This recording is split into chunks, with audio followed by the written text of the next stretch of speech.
दस्तन शिफा। अल्लाह ने डॉक्टर हैदर को कई सलाहियतों से नवाजा है जिनकी मदद से वो मर्ज की जड़ तक पहुंच जाते हैं। कुदरत ने शायद उन्हें खास दस्तन शिफा इनायत कर रखा है। इकबाल मेरे बचपन का दोस्त है। कुछ अरसे से उसे बदहजमी की शिकायत थी। वो बहुत खुश खुराक था, लेकिन अब कुछ खाता तो हजम ना होता। मैदे के अमराज के माहिरीन से इलाज के बावजूद अफाका ना हो सका।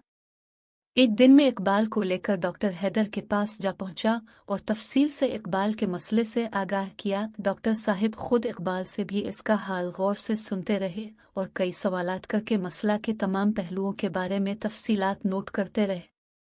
फिर डॉक्टर साहिब ने कहा, बेटा बिल्कुल फिक्र न करो, इंशाअल्लाह कल ही से सब कुछ बिल्कुल मामूल के मुताबिक खाने लगोगे। तुम्हारे लिए बेहतरीन दवा तैयार है। ये दवा मेरी सारी उम्र के तजुर्बे का निचोड़ है। तुम उसके चंद कतरे अभी मेरे सामने पानी में मिलाकर पी लो।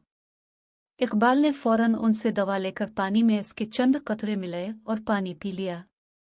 थोड़ी देर बाद बात करने के बाद डॉक्टर हैदर बोले, लो जी, अब तुम्हारा मैदा तमाम नकाइस से पाक हो चुका है। अब तो मुझे बताओ कैसा महसूस कर रहे हो। डॉक्टर साहब, आपकी दवा वाकई जादू असर है। मैं खुद को हल्का फुल्का महसूस कर रहा हूँ, इकबाल ने जवाब दिया। डॉक्टर हैदर ने इसकी आंखों में देखते हुए कहा, इकबाल बेटा, घर जाओ और जो दिल चाहे पेट भर कर खाओ। सिर्फ बाजारी खानों से परहेज करना। खाने का एक अलिफासविल ये है कि खाना कम और खूब चबाकर खाया जाए। याद रखो, तुम्हें जीने के लिए खाना है, खाने के लिए नहीं जीना। मैं दावे से कहता हूँ कि अगर तुम्हें बदहजमी हुई तो मैं प्रैक्टिस छोड़ दूंगा। फिर हम दोनों अपने अपने घरों को चले गए। मैं रात गए तक इकबाल के फ़ोन का मुंतज़िर रहा कि कहीं उसके मैदे में कोई गड़बड़ तो नहीं हुई, मगर इसका फ़ोन नहीं आया। अगले रोज़ इकबाल की वालिदा ने खुशखबरी सुनाई कि इकबाल बिल्कुल ठीक, बहुत खुश है और रब रग़बत से खा रहा है। ये सुनकर मैं बहुत खुश हुआ।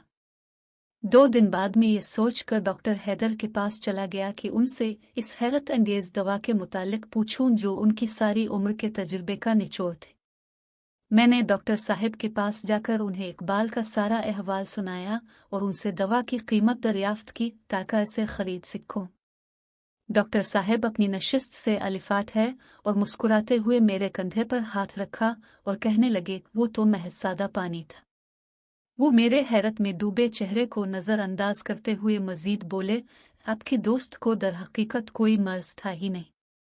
ज्यादा और बाजारी खाने के साथ साथ इसे वहम भी हो गया था कि वो जैसे ही कुछ खाएगा इसका पेट खराब हो जाएगा। मैंने तो बस इसका नफ्सियाती इलाज करके वहम की बीमारी से इसे निकाला है। इसे इसी इलाज की ज़रूरत थी। अब अगर वो मेरी हिदायत पर अमल करता रहा तो उसे इंशाअल्लाह कभी यह तकलीफ नहीं होगी। और वाकई इकबाल को इस इलाज और हिदायत के बाद इस मसले का सामना नहीं हुआ।